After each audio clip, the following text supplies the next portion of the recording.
He doesn't want to see people like Nancy Pelosi enriching themselves off of public service and ripping off their constituents in the process. I wanted to ask about this report that the president wants to host a G20 meeting at Trump Durrell. How is he going to do that, considering all the preparations that have been going on in South Africa? And also, would that be seen as his businesses possibly profiting from hosting this kind of meeting?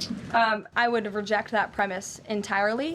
Do you guys ever wonder how somebody like Karoline Leavitt makes it through her day? Because sometimes I actually stop and think about it. I mean, if you're working for the Trump administration and every other word out of your mouth is a lie, does somebody like Karoline Leavitt go home and sleep well at night knowing she's deceiving the American public? Or has she bought into all of this propagandistic bullshit and she truly believes the lies that she's telling? I mean, I really, truly wonder sometimes, especially when I see photos like this. Somebody could look into those eyes and infer that this is a person who is having their soul eaten from the inside out. And to be fair to Karoline Leavitt, she probably has the toughest communication job on the planet. I mean, could you imagine having to be the person who goes out there and champions Donald Trump on a daily basis? I mean, I, for one, I just wouldn't be able to do the job. But for whatever reason, Karoline Leavitt seems to excel at deceiving the American public. She seems to excel at telling lie after lie after lie, all with a smile on her face. And this latest presser, it was no different. I mean, could you imagine going out there and arguing in earnest that Donald Trump deserves a Nobel Peace Prize? If you guys do appreciate my work, please do remember to subscribe. The president has now ended conflicts between Thailand and Cambodia, Israel and Iran, Rwanda and the Democratic Republic of the Congo, India and Pakistan, Serbia and Kosovo, and Egypt and Ethiopia. This means President Trump has brokered, on average, about one peace deal or ceasefire per month during his 6 months in office. It's well past time that President Trump was awarded the Nobel Peace Prize. Does anybody else think it's just a little bit creepy how often they bring up the Nobel Peace Prize? I mean, it is talked about all the time at this point. You even have sitting Republican Congress members saying that Donald Trump is bringing peace all around the world and he indeed deserves a Nobel Peace Prize. I just don't understand how you can make that argument when, you know, maybe he might be able to take credit for some of the peace negotiations between some of these countries. But then on others, like Pakistan and India, there's reporting that says he had nothing to do with that at all. And then he wants to claim credit between Israel and Iran only after he bombed Iran.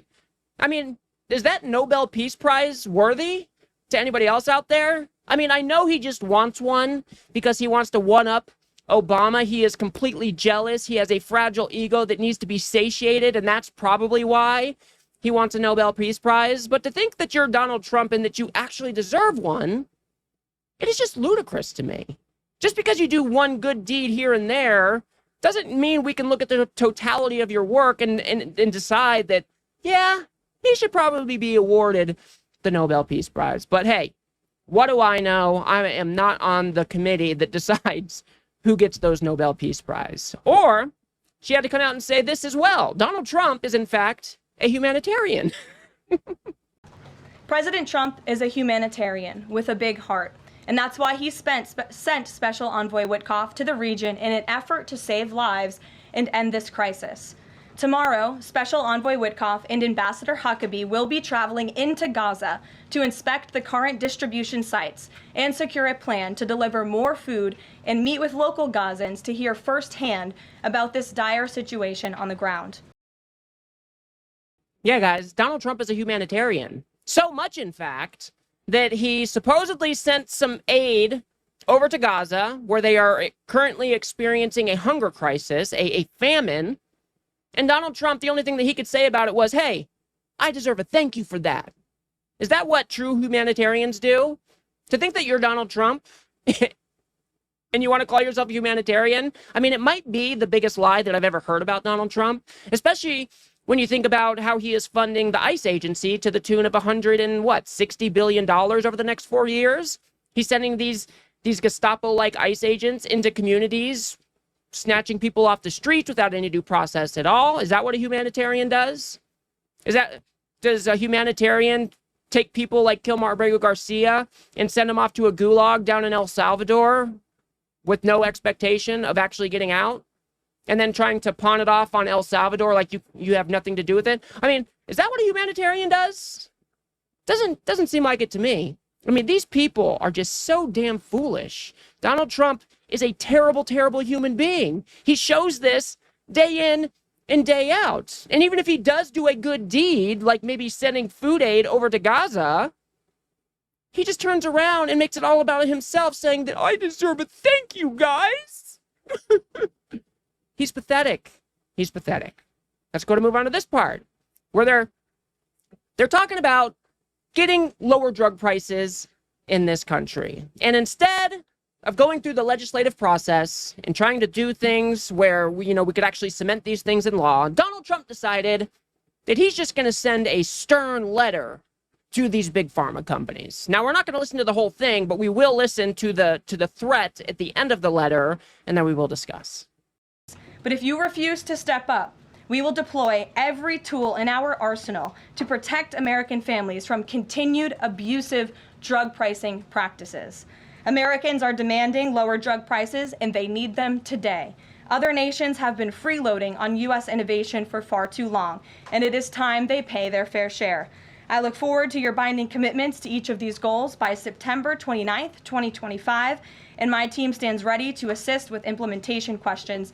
Thank you for your immediate attention to this vital national priority. Signed, President Donald J. Trump. Again, to the CEO of Eli Lilly, this letter in its form has been designed for each of the 17 major drug and pharmaceutical companies in the United States, and we're happy to provide you the full list. And I believe you will see all 17 letters popping on Truth Social very shortly, so you can look out for those, and I'm happy. Do you think the rest of the world looks on at these press events? And you've got Karoline Leavitt up there parading around, printed off notes from Donald Trump or printed off Truth Social posts. I mean, it just looks like we are such an unserious people when we do shit like this. But what they're talking about here is important. Everybody can pretty much agree that we have high drug prices in this country, and there are certain things that we could do to help bring those prices down. But instead of wanting to go through like the rules process, instead of trying to write law to help bring this issue, to kneel like through legislation or whatever, Donald Trump thinks that he can just get these companies to do exactly what he wants them to do by sending them a stern letter. He just does not know how to govern. When Biden was in office, they wrote a law where the federal government could start negotiating with these drug companies. He was able to cap insulin. I believe it was at $35 a month. There are ways about us going to do these things, but because Donald Trump is such an authoritarian by nature, because he doesn't want to put in the actual work that it would take to actually write laws and work these very complex problems out, we get these stern letters that don't do a whole lot of anything. I mean, it's so damn pathetic. Let's just go ahead and move on. Here they're talking about the congressional stock trading ban. I do believe this had bipartisan support. Supposedly in the background, the Trump administration was trying to kill it. But I find it absolutely hilarious that this is how she answered this question. Have you talked with the president about his position on the stock trading ban bill before Congress? He obviously had pretty loaded comments about Senator Hawley. There's some reporting that they've since spoken. What is his position on the current status of that bill? The president has spoken to Senator Hawley, who called him, and the president took that call. As the president said in the Roosevelt Room yesterday, conceptually, he of course supports the idea of ensuring that members of Congress and United States senators who are here for public service cannot enrich themselves. And the reason that this idea to put a ban on stock trading for members of Congress is even a thing is because of Nancy Pelosi. I mean, she is rightfully criticized because she makes, I think, $174,000 a year, yet she has a net worth of approximately $413 million. So just imagine what's going on here, guys.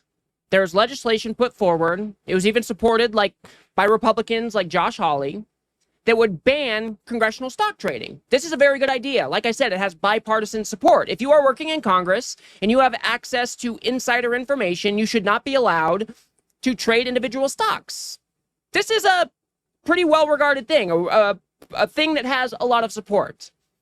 But the particular legislation that was put forward, it would also ban the executive branch from doing these very same things. And so in the background, the Trump administration was trying to kill this bill because, of course, all Donald Trump has been doing this second term has been profiting off the office of the president. And so he doesn't want any legislation to go into place that would make it unallowed for him to do that, right? And so instead of really digging into the issue here, she says, of course the president conceptually understands or agrees with this type of sentiment. If you're a member of Congress and you're here to serve the public, well, then of course you shouldn't be enriching yourself off of that office.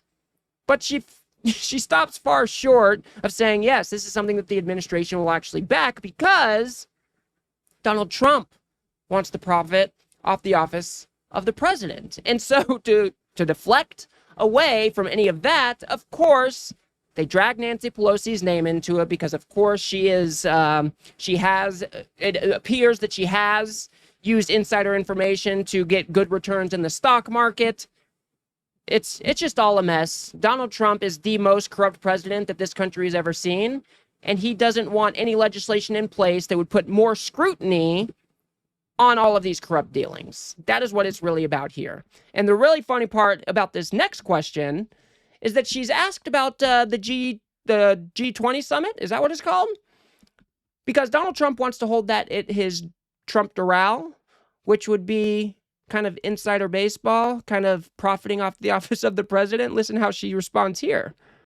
So I think the president stands with the American people on this. He doesn't want to see people like Nancy Pelosi enriching themselves off of public service and ripping off their constituents in the process. As for the mechanics of the legislation and how it will move forward, the White House continues to be in discussions with our friends on Capitol Hill. Emily, in a new seat today. Thanks, Caroline. I wanted to ask about this report that the president wants to host a G20 meeting at Trump Doral. How is he going to do that considering all the preparations that have been going on in South Africa? And also, would that be seen as his businesses possibly profiting from hosting this kind of meeting? I would reject that premise entirely. So Donald Trump wants to hold this meeting at one of his own properties, which means that everybody who wants to come to this summit would have to pay Donald Trump in some way, shape, or form to attend this summit. It would be open corruption, just like we've seen over and over and over from Donald Trump. And instead of contending with the actual question of, well, wouldn't that be Donald Trump profiting off of the office of the president and bringing these types of meetings to the United States at his own properties? Wouldn't that exactly be what you were trying to just call Nancy Pelosi out for? Well, I would reject the premise of your question. I mean, we've seen this over and over, even in Donald Trump's first term. We saw he would go to his own properties and he would overcharge Secret Service and other federal people who were there. Again, profiting off the office of his presidency. And this second time around, it is what? 100-fold? 1,000-fold? I mean, the corruption is just right out there in the open at this point. And he's not even afraid to hide it. He's not even afraid to hide it. It's crazy. It's crazy. Then I'll show you this one last clip, guys. Here is a question about the tariff rates, because as most of you may know, the Liberation Day tariffs were paused until July 9th. Then Donald Trump put on another pause. And so August 1st is supposedly the deadline. And so you'd imagine that we would have these tariff rates figured out. So she's asked about that. Thanks, Caroline. For the countries that don't have a deal yet, should we be looking at the April 2nd chart at all? Or is he negotiating and talking about having a set tariff rate, 10%, 20%? Those discussions are taking place with the trade team today, and again, we'll provide further guidance with that executive order once it is signed, and the answer to that question will be in that executive order. Yeah, so no answer at all. You would imagine that if you have these Liberation Day tariffs going into effect tomorrow, you should have all of the details hammered out by now. She should be able to provide at least some detail about what country is going to pay what tariff. But as we've seen time and time and time again, it's very likely that Donald Trump is just going to taco his way out of this one again. I mean, they continue to say that no, there's no more extensions. We're setting the hard deadline. Everything's going into effect on August 1st. But we'll just have to see how everything plays out. Donald Trump has put tariffs on again, off again, on again, off again, on again, off again, off. And so we will just have to see whether or not these Liberation Day tariffs are actually going to go into effect. They are also being challenged in the courts right now because, as most of you probably know, Donald Trump invoked emergency powers to give himself the unilateral authority to implement these tariffs. So that is being reviewed in the courts. So it's very, very possible that his unilateral use of these tariffs could be shot down. We'll have to see how that goes. And with any luck at all, Donald Trump will toggle out again because these tariffs, they will be devastating for this country. Now, a lot of the Republicans are trying to spin this story like, oh, well, look at all the wins that Donald Trump has. You know, you said that there was going to get a whole bunch of inflation, but where's it at? Where's it at? Well, that's because Donald Trump has been pausing the tariffs over and over and over again. So yes, while we do have some tariffs in place for specific sectors, these across the board so-called Liberation Day tariffs that were calculated in an asinine way, those have not gone into effect. And we are already starting to see, as part of the tariffs that are in place, that inflation is starting to tick back up at a very slow rate right now. So if those across-the-board tariffs do go into place, it is very possible we are going to see some pretty wild inflation. So we will just have to see how it goes. Karoline Leavitt obviously had no answers here. But again, I ask you, how does somebody like Karoline Leavitt live with herself? She gets up there, weekly basis, lies to the American people, does it with a straight face, often with a smile on her face, telling lie after lie after lie.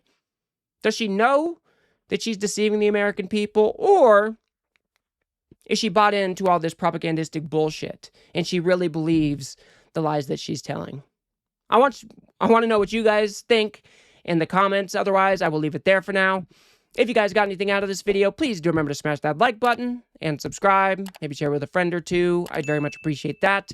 We are trying to build something here on the left that pushes back against this right-wing media ecosystem that just launders all of these terrible ideas for the Trump administration day in and day out. So if you do like what I do here, please do remember to smash that subscribe button. Of course, that is free on YouTube. And if you want to go one step further and support the work that I do here as we push back against this MAGA media machine, we just launched a Substack over at politiscape.substack.com.